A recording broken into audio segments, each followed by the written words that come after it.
आज या ठिकाणी खुलताबाद गटविकास अधिकारी प्रकाश नाईक यांना भेटण्यासाठी आम्ही या ठिकाणी आलो होतो। त्याचं कारण असं आहे, बाजार सावंगी या ठिकाणी कार्यरत असलेले ग्रामविस्तार अधिकारी बनसोड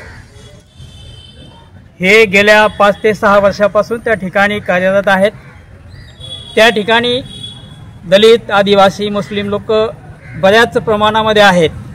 त्या ठिकाणी सामाजिक न्याय विभाग तसेच रोजगार हमी योजना, पंतप्रधान घरकुल योजना या अशा अनेक प्रकारच्या योजना त्या ठिकाणी राबवण्याचा उद्देश शासनाचा आहे।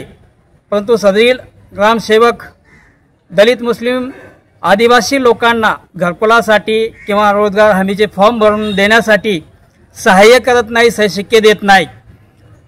तर त्यांचा जो कालावधी आहे हा 3 वर्षाचा असतो, तो त्या ठिकाणी संपलेला आहे। परंतु आज 4-5 वर्ष झाले ते त्या ठिकाणी कार्यरत आहेत। त्या ठिकाणी राहून ते राजकारण करत आहेत।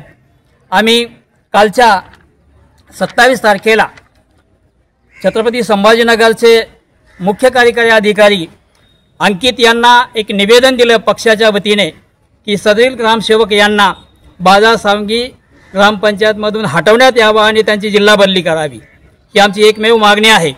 कारण असं आहे, ज्या ग्रामसेवकांनी समाजाचं काम केलं पाहिजे तो आमचा या ठिकाणी जरी अधिकारी असला परंतु तो जनतेचा नौकर आहे, याची त्याला जाणीव असली पाहिजे। तो कुठल्याही प्रकारचं काम करत नाही। म्हणून आम्ही खुलताबादचे BDO प्रकाश नाईक यांनाही त्याची एक कॉपी दिलेली आहे, कलेक्टरलाही त्याची एक कॉपी दिलेली आहे। यानुसार त्यांच्यावर कारवाई झाली पाहिजे आणि त्यांची जिल्हा बदली या ठिकाणाहून झाली पाहिजे, अशी माझी मागणी आहे।